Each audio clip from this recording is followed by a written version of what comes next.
సమీపింపరాని తేజస్సులో అమరత్వము కలిగినటువంటి దేవాది దేవునికి నా హృదయపూర్వకమైనటువంటి స్తుతులు కృతజ్ఞతలు తెలియజేస్తూ ఉంటున్నాను. క్రీస్తు ప్రభునందు జతపరచబడిన పరిశుద్ధులైన మీకందరికీ నా హృదయపూర్వకమైనటువంటి వందనాలు తెలియజేస్తూ ఉంటున్నాను. ప్రియమైనటువంటి సహోదరి సహోదరులారా, దేవుడు మనల్ని ప్రేమించి ఇప్పటి వరకు కాచి కాపాడి సంరక్షించి అన్ని విషయాల్లో తోడుగా ఉండి ఈ దినాన ఆయన యొక్క మాటలను మనం నేర్చుకున్నటువంటి విషయంలో సహాయం చేస్తున్నటువంటి దేవాది దేవునికి మనం ఎల్లప్పుడూ కృతజ్ఞతాస్తుతులు చెల్లించాల్సినటువంటి వారమై ఉంటున్నాం. ఎందుకంటే ఈ దినాన్ని చూడలేక అనేక మంది గతించిపోయి ఉండగా ఆయన అయితే మనల్ని ప్రేమించి సజీవులుగా ఉంచినందుకు మనము స్తుతులు చెల్లించాల్సినటువంటి వారమై ఉంటున్నాం. ప్రియమైనటువంటి వారారా, ఈ దినాన మనం దేవుని యొక్క వాక్యాన్ని ధ్యానం చేద్దాం.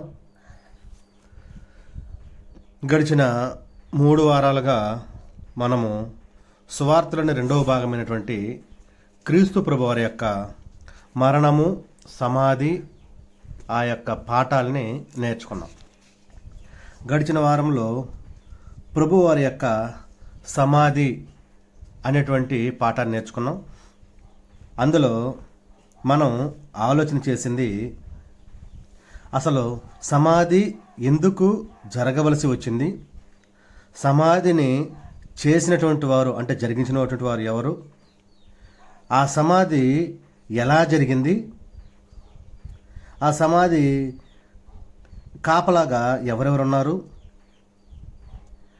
ఈ యొక్క సమాధి కార్యక్రమాన్ని కూర్చి పాత నిబంధనలు ఉన్నటువంటి ప్రవచనాలు ఏంటి, వాటి యొక్క నెరవేర్పు క్రొత్త నిబంధనలో మనకు ఎలా జరిగింది, అదే రీతిగా సమాధి వద్ద ఉన్నటువంటి స్త్రీలు ఎవరు ఆ యొక్క కార్యక్రమాన్ని జరిగిస్తున్నప్పుడు అసలు క్రీస్తు ప్రభు వారి సమాధి కార్యక్రమానికి సంబంధించి అందులో నుంచి మనం నేర్చుకోవాల్సినటువంటి విషయాలు ఏంటి, ఆత్మీయ అర్థం ఏంటి అనేటువంటి విషయాల్ని మనం గడిచిన వారాన ధ్యానం చేసాం. ఈ దినమందు క్రీస్తు ప్రభు వారి యొక్క పునరుత్థానము అనేటువంటి పాఠాన్ని మనం నేర్చుకోబోతున్నాం. అందరూ శ్రద్ధగా వినాలని, ప్రతి రెఫరెన్స్ని నోట్ చేసుకొని తర్వాత మీరు కూడా పరిశీలన చేయాలని ప్రేమతో మీకు తెలియజేస్తూ ఉంటున్నాను. ప్రియమైనటువంటి సహోదరి సహోదరులారా, క్రీస్తు ప్రభువారు మరణము మనకు చాలా చక్కటి విషయాల్ని బోధిస్తూ ఉంది. అదే రీతిగా ఆయన యొక్క సమాధి కార్యక్రమం కూడా మనకు చాలా గొప్ప విషయాల్ని బోధిస్తూ ఉంది. ప్రభువారు మరణించిన తర్వాత ఆయనని సమాధి చేసిన తరువాత తిరిగి లేచినటువంటి కార్యక్రమమే పునరుత్థానం అనేటువంటి కార్యక్రమం. క్రీస్తు ప్రభువారు మరణించడానికి మెయిన్ కారణం ఏంటంటే మన యొక్క పాపాలకు పరిహారంగా ఆయన మరణించారు. సమాధి కార్యక్రమాన్ని మనం ఆలోచన చేస్తే ఒక మనిషి యొక్క జీవితంలో ప్రభువులోనికి రాక ముందు జీవితం, వచ్చిన తరువాత జీవితాన్ని క్యాలిక్యులేషన్ చేసుకుంటే ప్రభువులోనికి రాకముందు ఉన్నటువంటి ఆ యొక్క జీవితం ఏదైతే ఉందో ఆ యొక్క జీవితాన్ని, క్రియలను, పాపపు స్థితిని సంపూర్తిగా సమాధి చేసి తిరిగి నూతనమైనటువంటి జీవితాన్ని మనం పొందుకోవాల్సినటువంటి అవసరం ఉంది. ఆ యొక్క విషయం సమాధి అనేటువంటి కార్యక్రమం మనకు నేర్పిస్తున్నట్టుగా మనం గ్రంథంలో చూసాం. క్రీస్తు ప్రభువారు మరణించి తిరిగి లేవడము లేదా క్రీస్తు ప్రభువారు మరణాన్ని జయించి సజీవుడిగా లేవడము, ఆయన అంతకుముందు అనేక మందితో మాట్లాడే సందర్భాలు ఉన్నాయి. 3వ దినాన నేను లేస్తాను అని దేవాలయం విషయంలో కూడా మనకు తెలియజేశారు. దీన్ని మీరు పడగొట్టండి, 3వ రోజుకి దీన్ని నేను 3 రోజుల్లో దీన్ని కట్టేస్తాననేసి అని. అక్కడ ఉన్నటువంటి వారి ఆలోచన శరీర సంబంధమైనది, ప్రభువు వారి యొక్క ఆలోచన ఆత్మీయ సంబంధమైనటువంటి ఆలోచన.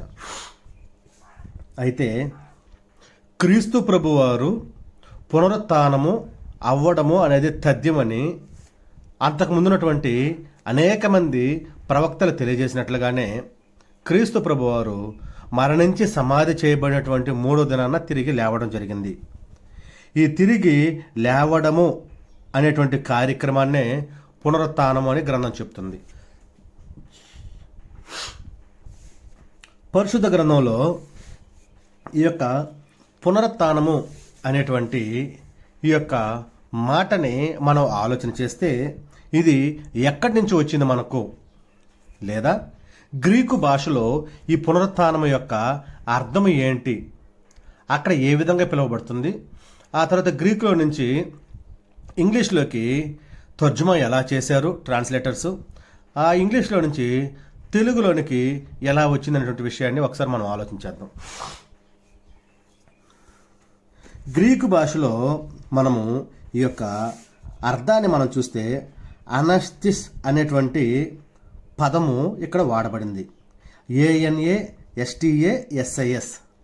దీని యొక్క అర్థం ఏమై ఉంది అంటే గ్రీకు భాషలో మళ్ళీ లేచుట లేదా లేచి నిలబడుట అనేటువంటి 2 అర్థాలు ఉన్నాయి.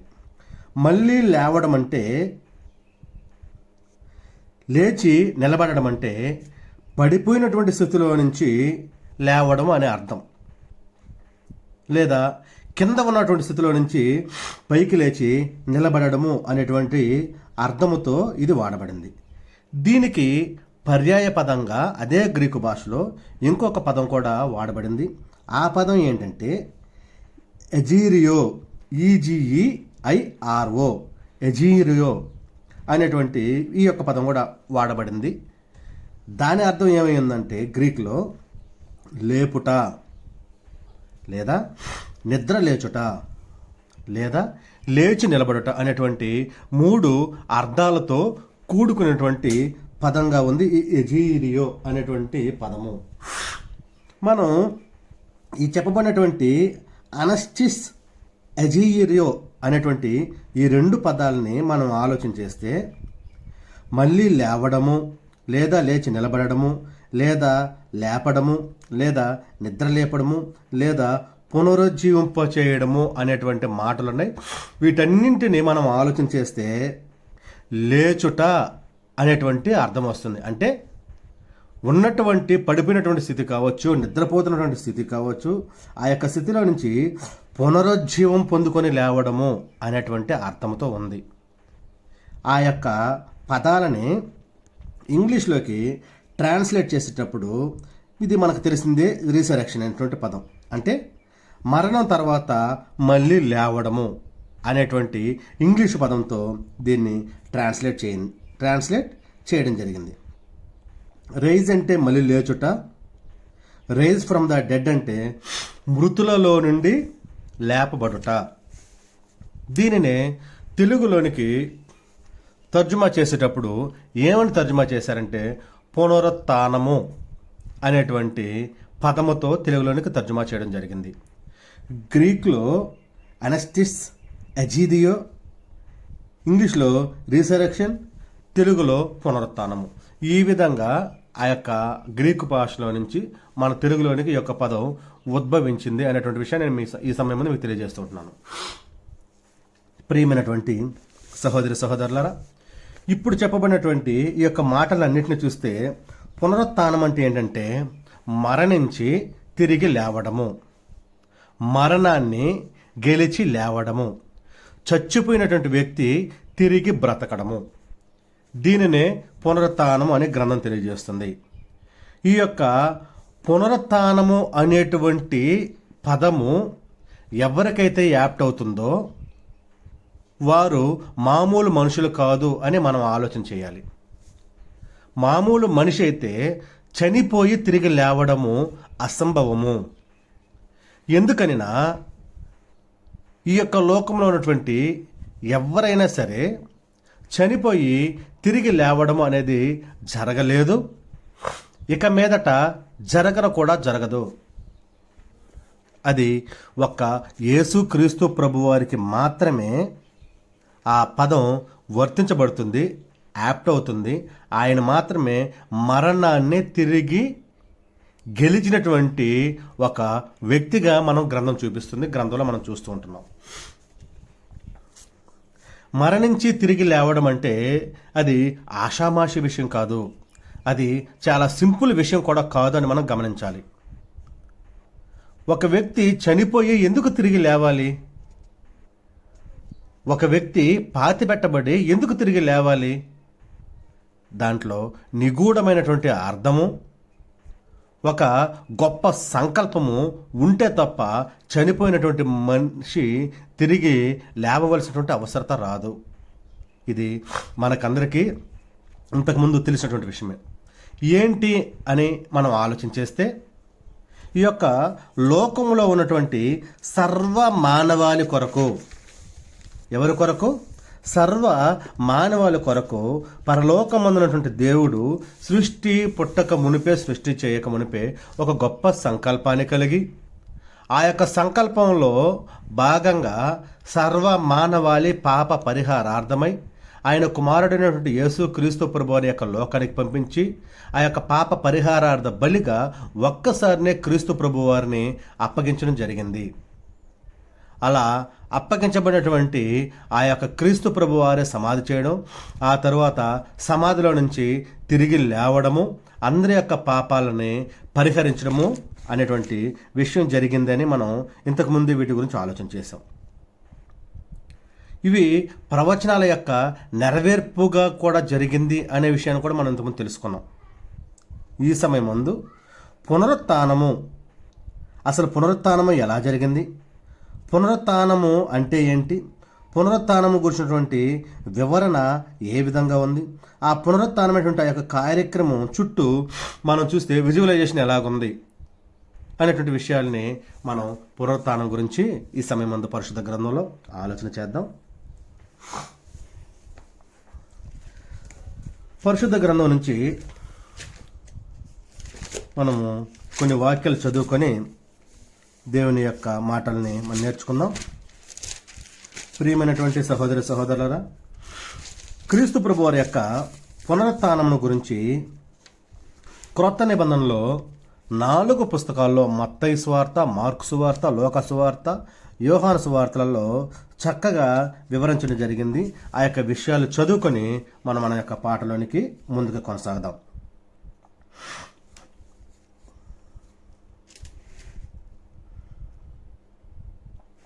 మత్తయి సువార్త 28వ అధ్యాయం 1వ వచనం నుంచి నేను చదువుతాను చూడండి.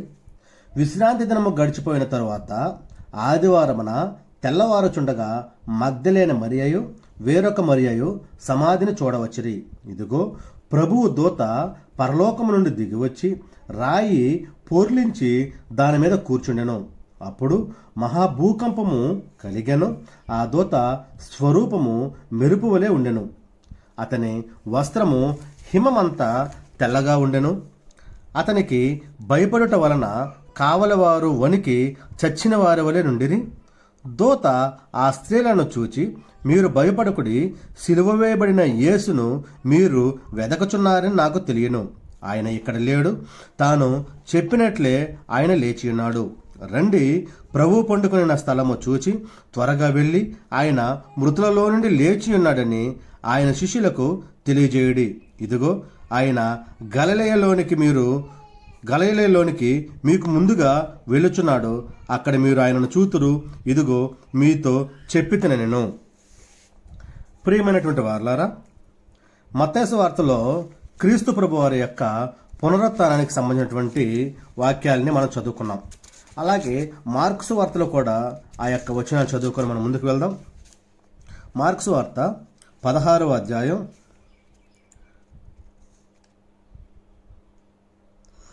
చూడండి, ప్రారంభం నుంచి మొదటి నుంచి చదువుతాను. విశ్రాంతి దినము గడిచిపోగానే మగ్దలేన మరియయు, యాకోబు తల్లి అయిన మరియయు, సలోమియు వచ్చి ఆయనకు పూయవలనని సుగంధ ద్రవ్యములను కొనిరి. వారు ఆదివారమున పెందలకడ లేచి బయలుదేరి సూర్యోదయమైనప్పుడు సమాధి యొద్దకు వచ్చుచుండగా సమాధి ద్వారము నుండి మన కొరకు ఆ రాయి ఎవడ పొర్లించునని ఒకరితో ఒకరు చెప్పుకొనుచుండిరి. వారు వచ్చి కన్నులెత్తి చూడగా రాయి పొర్లింపబడి ఉండుట చూచిరి. ఆ రాయి ఎంతో పెద్దది. అప్పుడు వారు సమాధిలో ప్రవేశించి తెల్లని నిలువుటంగి ధరించుకుని ఉన్న ఒక పడుచువాడు కుడివైపున కూర్చున్నట్టు చూచి మిగులు కలవరపడిరి. అందుకతడు, కలవరపడకుడి, సిలువ వేయబడిన నజరేయుడగు యేసును మీరు వెదకుచున్నారు. ఆయన లేచి ఉన్నాడు, ఇక్కడ లేడు. వారు ఆయన ఉంచిన స్థలమును చూడుడి. మీరు వెళ్ళి ఆయన మీకంటే ముందుగా గలిలయలోనికి వెళ్ళుచున్నాడనియో ఆయన మీతో చెప్పినట్టు అక్కడ మీరు ఆయనను చూతురనియో ఆయన శిష్యులతోనూ పేతురుతోనూ చెప్పుడనెను. ప్రియమైనటువంటి సహోదరులారా,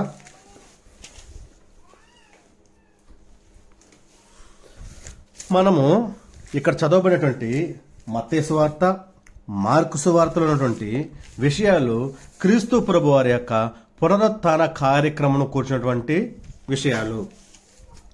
ఈ మత్తయి సువార్త, మార్కు సువార్తే కాకుండా లూకా సువార్త 24వ అధ్యాయంలో ప్రారంభం నుంచి 7వ వచనం వరకు చదివిన అవే విషయాలున్నాయి. యోహాను సువార్తలో 20వ అధ్యాయం 1వ వచనం నుంచి 9వ వచనం వరకు చదువుకున్నా కూడా ఈ యొక్క విషయాలనే గ్రంథస్థం చేయడం జరిగింది. ఇక్కడ ఉన్నటువంటి ఈ యొక్క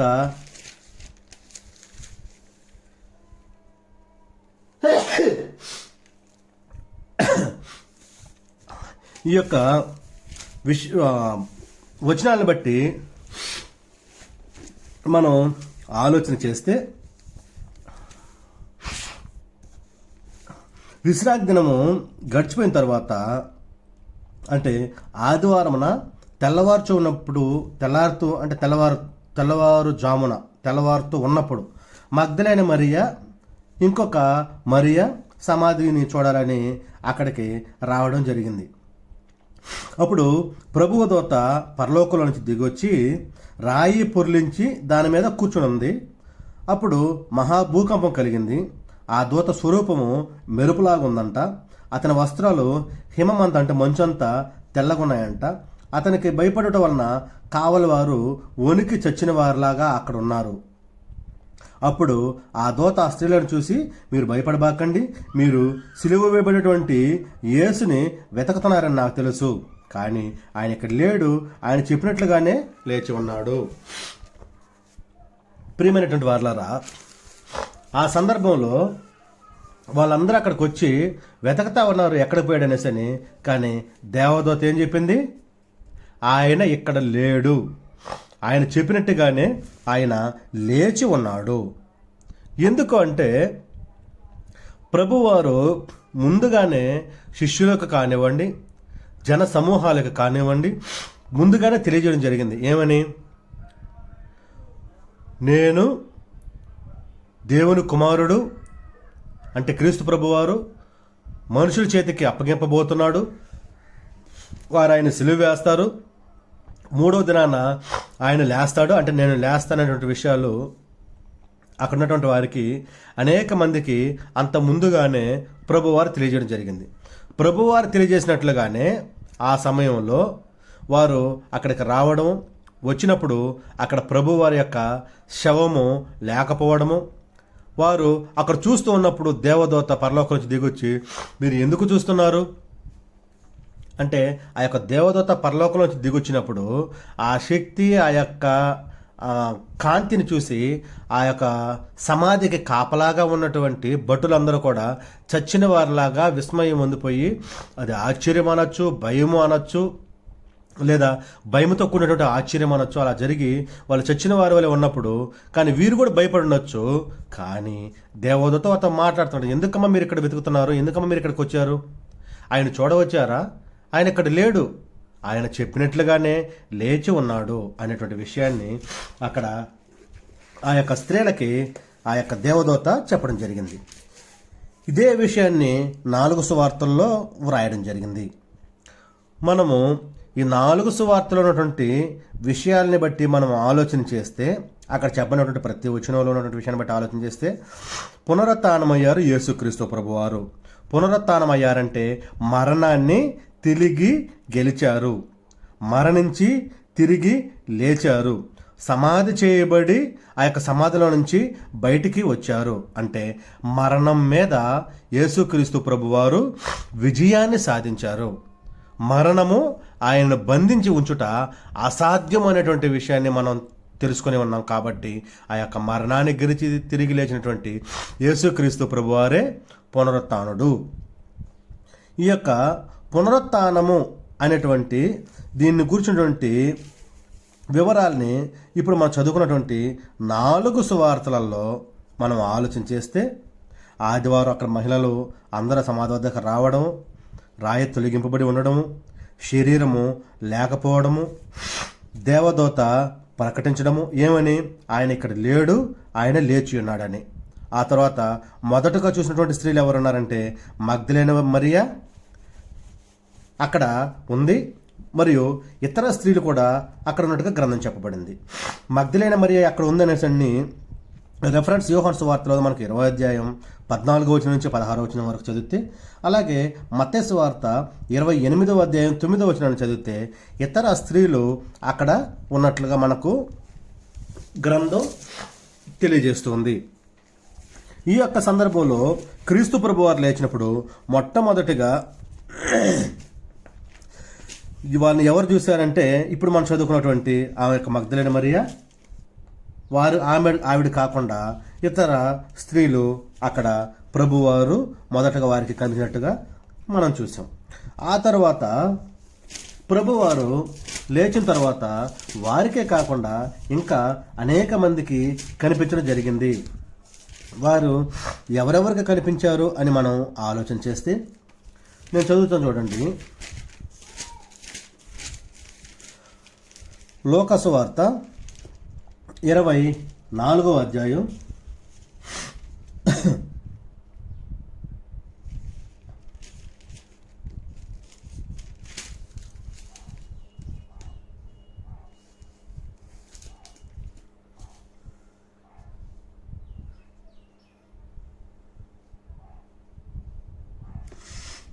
'ఇక్కడ చూడండి, మొదటి నుంచి చదువుకుంటూ వస్తే,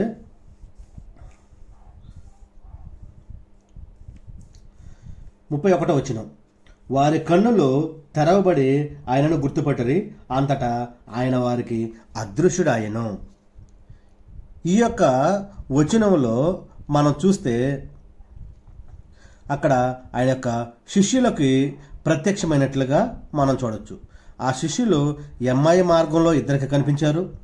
యోహాను సువార్తలో మనం ఒక వచనాన్ని ఆలోచన చేస్తే 20వ అధ్యాయం 26వ వచనంలో ఉంటుంది. అది ఇక్కడ ఏం రాయబడిందంటే, 8 దినములైన తర్వాత ఆయన శిష్యులు మరలా లోపల ఉన్నప్పుడు తోమ వారితో కూడా నేను తలుపులు మూయబడి ఉండగా యేసు వచ్చి మధ్య నిలిచి మీకు సమాధానం కలుగునుగాక అని అన్నప్పుడు తోమ ఆయన చూసి ఏమన్నాడు, నేను వాటిలో వేలు పెట్టి చూస్తేనే కానీ నేను నమ్మను. అప్పుడు ప్రభువారు ఏమన్నాడు, ఆ కార్యక్రమం జరిగిన తర్వాత, నీవు నన్ను చూసి నమ్మితివి, చూడక నమ్మిన వారు ధన్యులు. అంటే అపనమ్మకంతో ఉన్నటువంటి ఆ యొక్క తోమాకి కూడా క్రీస్తు ప్రభువారు కనిపించినట్లుగా మనం అక్కడ చూడొచ్చు. ఆ తర్వాత కొరింథీయులకు రాసినటువంటి పత్రిక మొదటి అధ్యాయం 15వ మొదటి కొరింథీయులకు రాసినటువంటి పత్రిక 15వ అధ్యాయం 6-7 వచనాలు చూస్తే,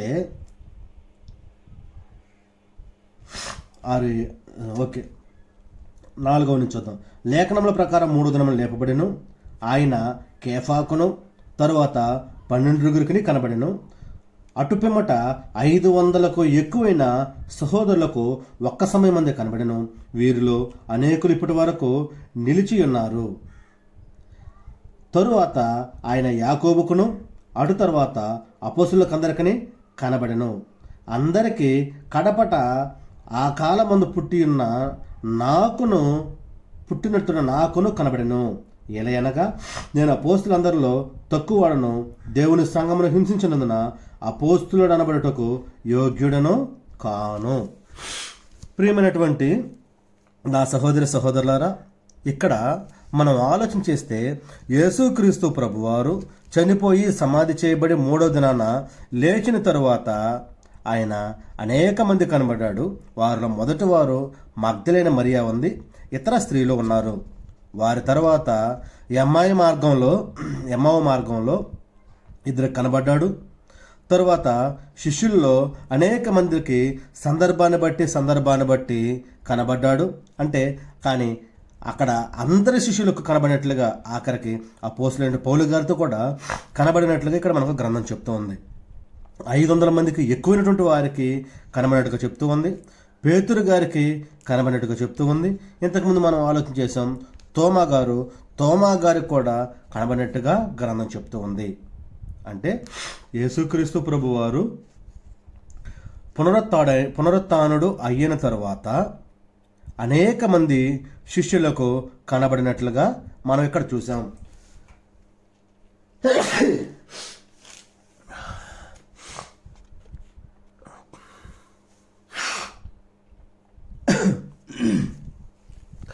నా ప్రియమైనటువంటి సహోదరులారా,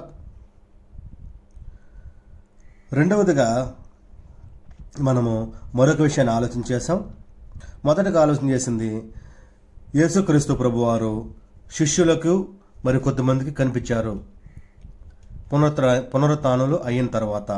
రెండవదిగా మనం ఇప్పుడు ఆలోచన చేస్తున్నది, ఈ యొక్క పునరుత్థానము అనేది అప్పటికప్పుడే జరిగిందా లేదా ప్రణాళిక ప్రకారం జరిగిందా? అప్పటికప్పుడే జరిగినటువంటి విషయం అయితే దీనిని కూర్చున్నటువంటి ఆలోచన ప్రణాళిక ఏమీ ఉండదు. ఇది ఒక ప్రణాళిక ప్రకారం జరిగింది అయితే దాన్ని కూర్చున్నటువంటి విషయాలు గతంలో ఖచ్చితంగా ఉంటాయి. ఆ యొక్క గతంలో ఖచ్చితంగా ఉన్నటువంటి విషయాలే ప్రవచనాలు. ఆ యొక్క ప్రవచనాల్లో క్రీస్తు ప్రభు వారి యొక్క పునరుత్థానమును కూర్చున్నటువంటి విషయాలు ఉన్నాయా అంటే పునరుత్థానము ముందుగానే ప్రకటింపబడిందా లేదా, ప్రవచింపబడిందా లేదా అనేటువంటి విషయాన్ని ఇప్పుడు మనం పరిశుద్ధ గ్రంథం నుంచి గమనిద్దాం.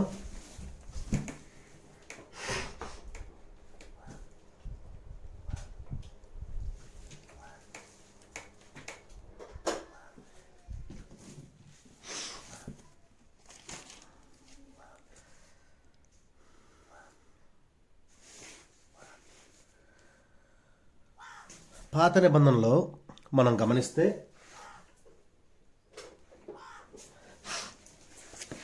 క్రీస్తు ప్రభు వారి యొక్క పునరుత్థానమును కూర్చున్నటువంటి ప్రవచనాలు అనేకం ఉన్నట్లుగా గ్రంథం తెలియజేస్తుంది. ఆ యొక్క ప్రవచనాలని కొన్నింటిని, వాటి యొక్క నెరవేర్పుని కొన్నింటిని మనం ఆలోచన చేద్దాం. ప్రియమైనటువంటి వారారా,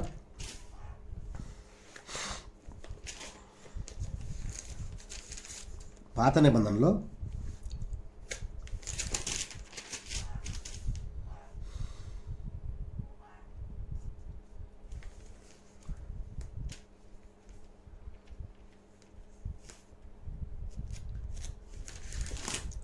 కీర్తనలోనికి వెళ్దాం.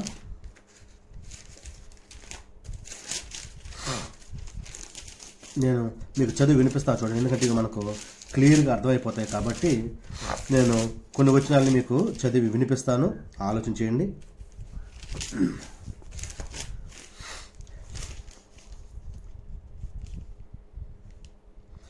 కీర్తన 16:10 వచనం.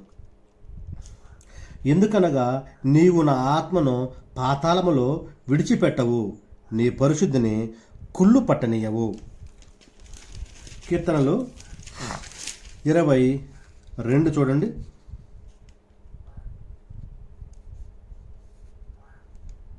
నా దేవా, పగలు నేను మొరపెడుచున్నాను, రాత్రి వేళను నేను మౌనముగా నుండటలేదు, అయినను నీవు నాకు ఉత్తరం ఇయ్యకున్నావు. ఇంకా చూడండి, కీర్తన 33. యెహోవా, పాతాళము నుండి నా ప్రాణమును లేవదీసితివి, నేను గోతిలోనికి దిగకుండా నీవు నన్ను బ్రతికించితివి.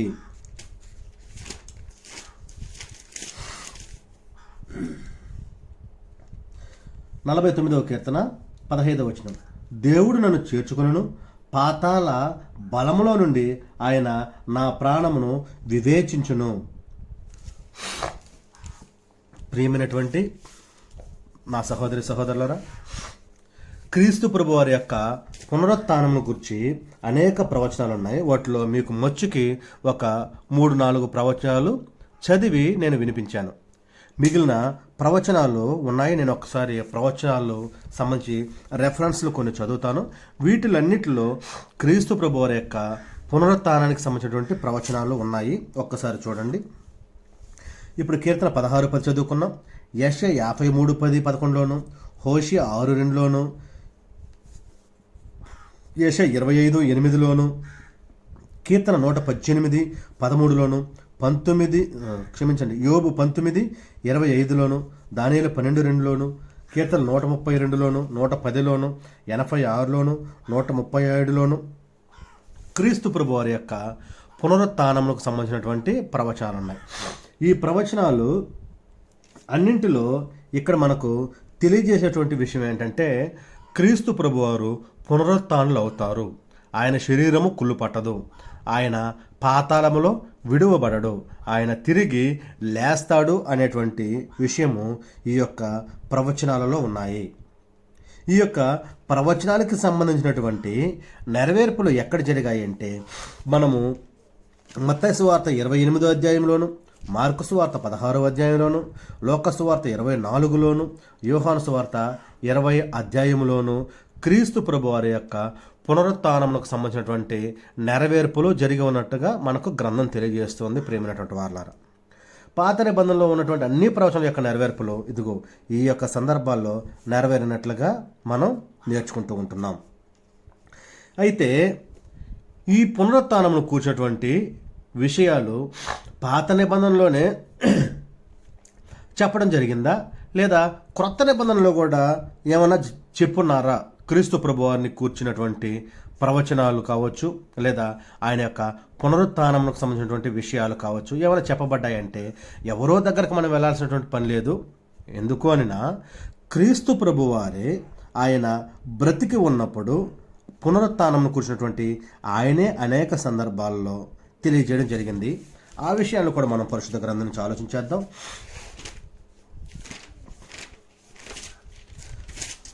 మొదటిగా మత్తయి సువార్త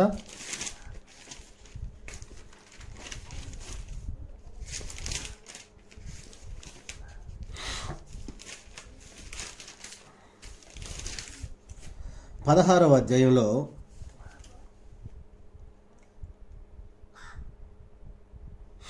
21వ వచనం చదువుతాను చూడండి. అప్పటి నుండి తాను యెరూషలేమునకు వెళ్ళి పెద్దల చేతను, ప్రధాన యాజకుల చేతను, శాస్త్రుల చేతను అనేక హింసలు పొంది చంపబడి 3వ దినమున లేచుట అగత్యమని యేసు తన శిష్యులకు తెలియజేయ మొదలు పెట్టగా. ప్రియమైనటువంటి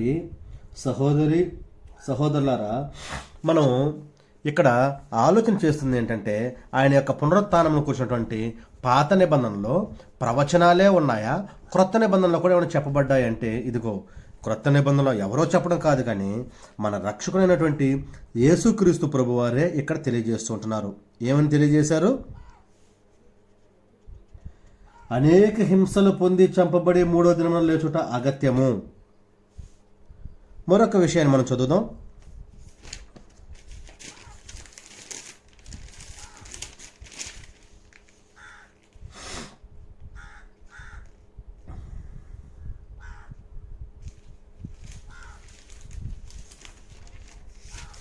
యోహాను సువార్త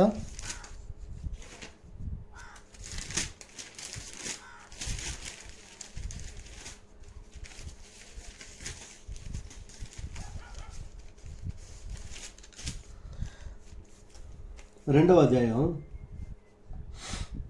19వ వచనం. యేసు ఈ దేవాలయమును పడగొట్టడి 3 దినములలో దాన్ని లేపుదనని వారితో చెప్పాను. యూదులు ఈ దేవాలయము 46 సంవత్సరములు కట్టడి, నీవు 3 దినములలో దాన్ని లేపుదువా అనేది. అయితే ఆయన తన శరీరమును దేవాలయమును గూర్చి ఈ మాట చెప్పాను. ఆయన మృతుల నుండి లేచిన తరువాత ఆయన ఈ మాట చెప్పినని ఆయన శిష్యులు జ్ఞాపకం చేసుకుని యేసు చెప్పినట్లు లేఖనమును యేసు చెప్పిన మాటను నమ్మిరి. ఇక్కడ యోహాను సువార్తలో 2వ అధ్యాయం 19వ వచనం 21వ వచనంలో కూడా మనం ఆలోచన చేస్తే యేసుక్రీస్తు ప్రభువారు అక్కడ ఎగ్జాంపుల్గా వాళ్ళకి అర్థమయ్యేలాగా ఇండైరెక్ట్గా ఏం చెప్తున్నారంటే, మీరు ఈ దేవాలయాన్ని పడగొట్టండి, నేను దీన్ని 3 రోజుల్లో తిరిగి కడతాను అంటున్నాడు. అయితే అక్కడ ఉన్నటువంటి ఆ జనాలందరూ ఏమని ఆలోచన చేస్తున్నారంటే, శరీర సంబంధమైనటువంటి ఆ దేవాలయము 46 సంవత్సరాలు కట్టారే, అంటే 46 సంవత్సరాలు కట్టారే, అంటే ఆ దేవాలయం కట్టడం 46 సంవత్సరాలు పట్టింది, ఈ దేవాలయాన్ని పడగొడితే నువ్వు 3 దినాలను లేపుతావా అని అవహేళన చేసి మాట్లాడారు. కానీ ఆయన చెప్పింది ఆ యొక్క శరీర సంబంధమైనటువంటి దేవాలయం కాదు, కానీ ఆత్మ సంబంధమైనటువంటి ఈయన గూర్చి చెప్పారనేటువంటి విషయము వారు ఆలోచన చేయలేదు. కాబట్టి ప్రియమైనటువంటి వారులారా, క్రీస్తు ప్రభు వారి యొక్క పునరుత్థానమును కూర్చి పాత నిబంధనలో ప్రవచనాలే కాకుండా, అంటే ప్రవక్తలు ప్రవచించడమే కాకుండా క్రీస్తు ప్రభు వారు కూడా ఆయన యొక్క మరణము, సమాధి, పునరుత్థానాల కూర్చి ముందుగానే తెలియజేయడం జరిగింది అనేటువంటి విషయాన్ని ఈ సమయం ముందు నేను మీకు తెలియజేస్తూ ఉంటున్నాను. తరువాత ఈ యొక్క పునరుత్థానమును గూర్చి మనకు అపోస్తులు కూడా సాక్ష్యం ఇచ్చినట్లుగా మనం పరిశుద్ధ గ్రంథంలో మనం చూడవచ్చు. అపోస్తుల కార్యాలు 4వ అధ్యాయం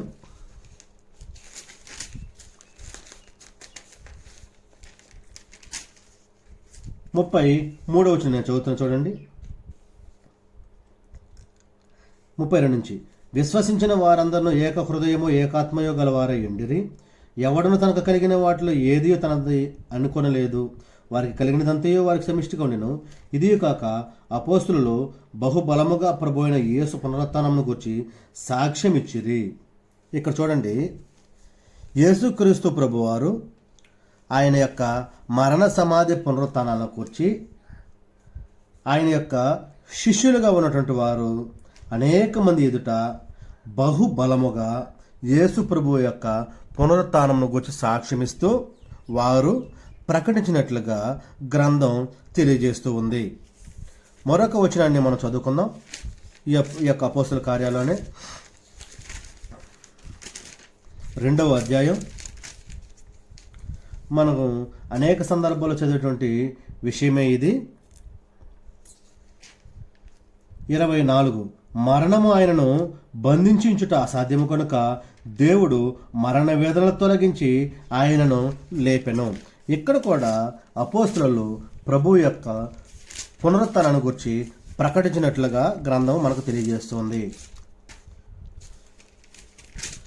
మరొక వచనాన్ని మనం చూస్తే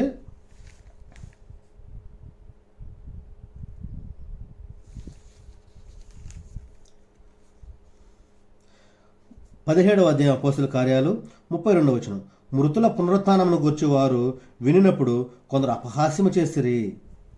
పునరుత్థానము గురించి వినినప్పుడు అంటే వారు ప్రకటించినప్పుడు, ప్రకటించేవారు ఉంటేనే ఇతరులు వినడం అనేది జరుగుతుంది.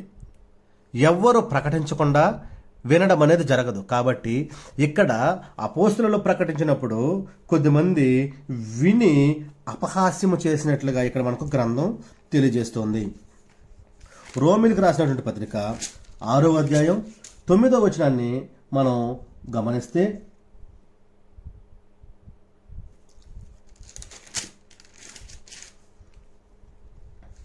ఎనిమిది నుంచి, మనము క్రీస్తుతో కూడా చనిపోయిన ఎడల మృతులలో నుండి లేచిన క్రీస్తు ఇకనో చనిపోడనియు, మరణమునకు ఇకను ఆయన మీద ప్రభుత్వం లేదనియు ఎరిగి ఆయనతో కూడా జీవించుదమని నమ్ముచున్నాము. ఎలయనగా ఆయన చనిపోవట చూడగా పాపము విషయమై ఒక్కమారే చనిపోయిన గాని ఆయన జీవించుట చూడగా దేవుని విషయమై జీవిస్తూ ఉన్నాడు. ప్రియులారా, ఇక్కడ కూడా శిష్యులు పౌలు గారు ప్రభు యొక్క పునరుత్థానం గురించి ప్రకటించినట్లుగా మనం గమనించవచ్చు. మరొక వచనాన్ని కూడా మనం చూద్దాం. 8వ అధ్యాయం 11వ వచనాన్ని మనం ఇక్కడ చూస్తే, మృతులలో నుండి యేసును లేపిన వాని ఆత్మ మీలో నివసించిన ఎడల మృతులలో నుండి క్రీస్తు యేసును లేపిన వాడు చావునకు లోనైన మీ శరీరంలో కూడా మీలో నివసించుచున్న తన ఆత్మ ద్వారా జీవింపచేయను. ఇక్కడ కూడా క్రీస్తు ప్రభువారి యొక్క పునరుత్థానమును గురించి ప్రకటించినట్లుగా మనం చూడొచ్చు. కొరింథీయులకు రాసినటువంటి మొదటి పత్రిక 15వ అధ్యాయం 20వ వచనం, అలాగే 3-4 వచనాలు, మొదటి పేతురు 1వ అధ్యాయం 3వ వచనాన్ని చూసినా కూడా శిష్యులు క్రీస్తు ప్రభువు యొక్క పునరుత్థానమును గూర్చి సాక్ష్యం ఇస్తూ ప్రకటించినట్లుగా మనం పరిశుద్ధ గ్రంథంలో మనం గమనించవచ్చు.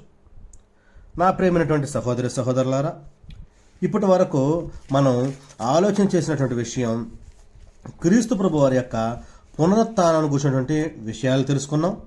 ఆ తర్వాత ఆ యొక్క పునరుత్థానం జరిగిన తర్వాత శిష్యులకు అనేక మందికి ప్రభువారు కనిపించినట్లుగా మనం ఆలోచన చేసాం. ఆ యొక్క పునరుత్థానము అనేటువంటిది ముందుగానే ప్రవచింపబడింది అనే విషయాన్ని కూడా ఆలోచన చేసాం. ఆ యొక్క పునరుత్థానానికి వచ్చి మన రక్షకుడైనటువంటి క్రీస్తు ప్రభువారు కూడా ఆయన తన యొక్క స్వనోటితో ప్రకటించినట్లుగా మనం చూసాం.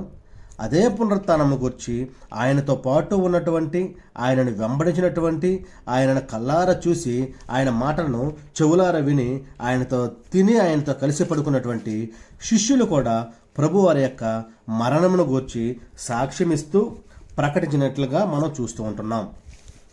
అయితే వీరందరూ క్రీస్తు ప్రభువారి యొక్క మరణాన్ని గూర్చి పునరుత్థానాన్ని గూర్చి ప్రకటించారు. ప్రియమైనటువంటి వారలారా,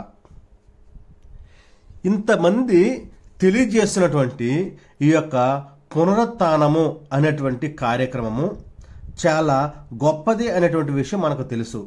ఎందుకంటే దీని ద్వారానే సర్వ మానవాళి యొక్క పాపాలకి పరిహారము జరిగింది. పాత నిబంధనలు అయితే ఒక్కొక్క పాపాన్ని బట్టి, ఒక్కొక్క తప్పును బట్టి బలులు అర్పించేటువంటి వారు.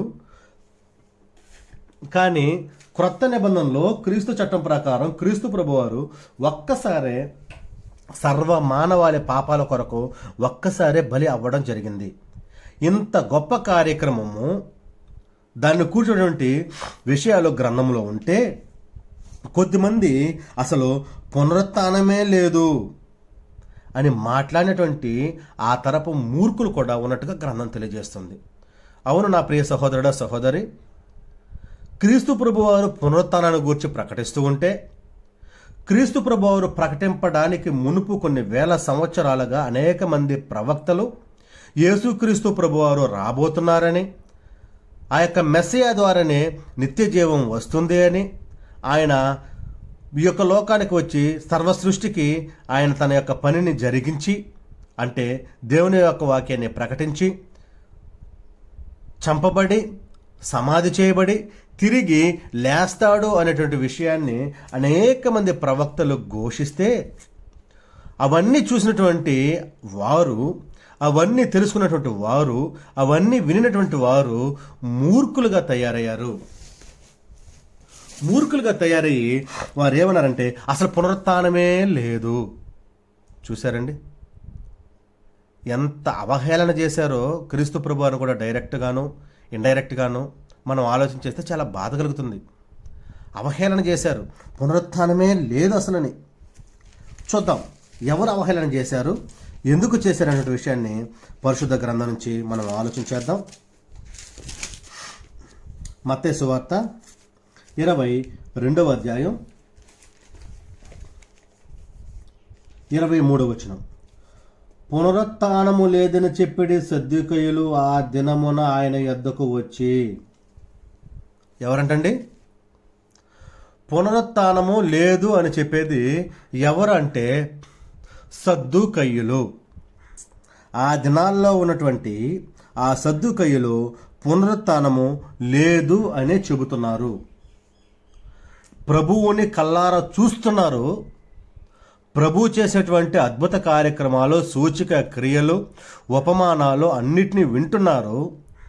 ఆయన ప్రకటించే సువార్తను వింటున్నారు. ఆయనని వెంబడిస్తూ జరుగుతున్నటువంటి అద్భుతాలనే గమనిస్తున్నారు. అయినా కూడా వారు దేవుని యొక్క మాటను లెక్క చేయకుండా అసలు పునరుత్థానమే లేదనే మాట్లాడుతూ ఉంటున్నారు. డైరెక్ట్గాను మాట్లాడుతూ ఉంటున్నారు, ఇండైరెక్ట్గాను మాట్లాడుతూ ఉంటున్నారు. వారి ఉద్దేశం ఏంటంటే అసలు పునరుత్థానమే లేదు. మరొక విషయాన్ని మనం చూద్దాం. ఇలాంటి వారు ఉన్నారు. అపోస్తల కార్యాలు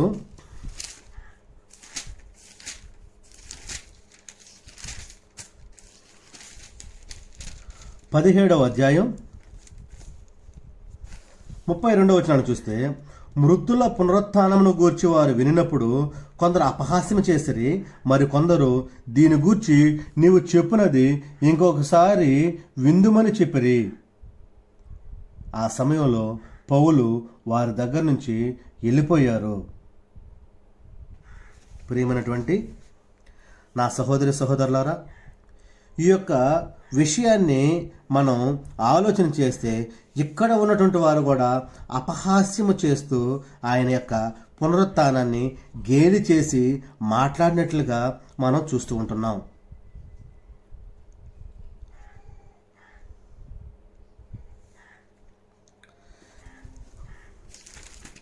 మరొక వచనం చూద్దాం.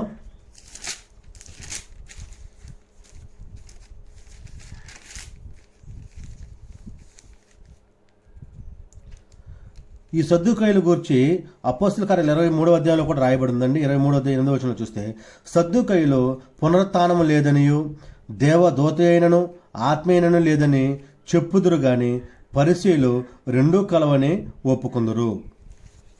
ఇక్కడ కూడా ఆ యొక్క సద్దూకయ్యుల గురించి ఏం చెప్పిందంటే, వీళ్ళు పునరుత్థానం లేదని అంటారు, కానీ అక్కడ ఉన్నటువంటి పరిసయ్యులు పునరుత్థానము ఉంది అని నమ్ముతారు.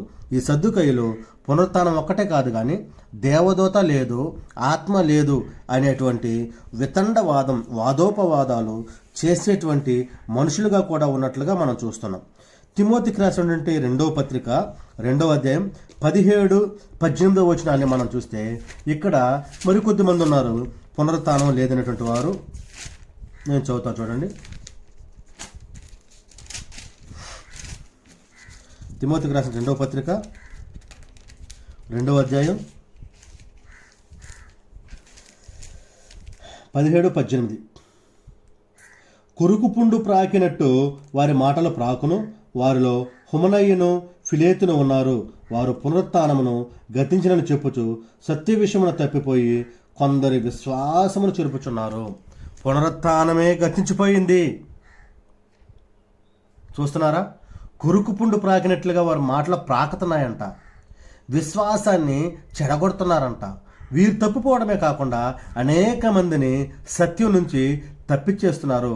వారిలో హుమనయ్య అనేటువంటి వ్యక్తి, ఫిలేతు అనేటువంటి వ్యక్తి కూడా ఉన్నట్లుగా మనం ఇక్కడ చూస్తూ ఉంటున్నాం. ప్రియమైనటువంటి వారలారా,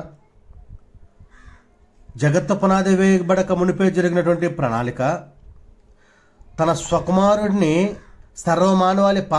సర్వమానవాళి కొరకు, అనగా అందరి పాపాల కొరకు బలి ఇవ్వాలన్నటువంటి దేవుని యొక్క ఆలోచన, చనిపోతాను అని తెలిసి ఈ యొక్క భూలోకానికి వచ్చి త్యాగం చేసినటువంటి క్రీస్తు ప్రభువారి యొక్క ప్రేమ, ఆయన చనిపోయి తిరిగి లేచి దేవుని దగ్గరికి వెళ్తాడని చెప్పినటువంటి ఆ యొక్క మాటలు, సమస్తాన్ని విడిచిపెట్టినటువంటి ఈ యొక్క సద్దూకయ్యులు, కొద్దిమంది తత్వవేత్తలు, అలాగే ఈ హుమనై, ఫిలేతు, వీరందరూ దేవుని యొక్క నామాన్ని దూషించారు, దేవునికి అపకీర్తిని తీసుకొచ్చారు, యేసుక్రీస్తు ప్రభువారిని అవహేళన చేశారు, అపహాస్యము చేశారు.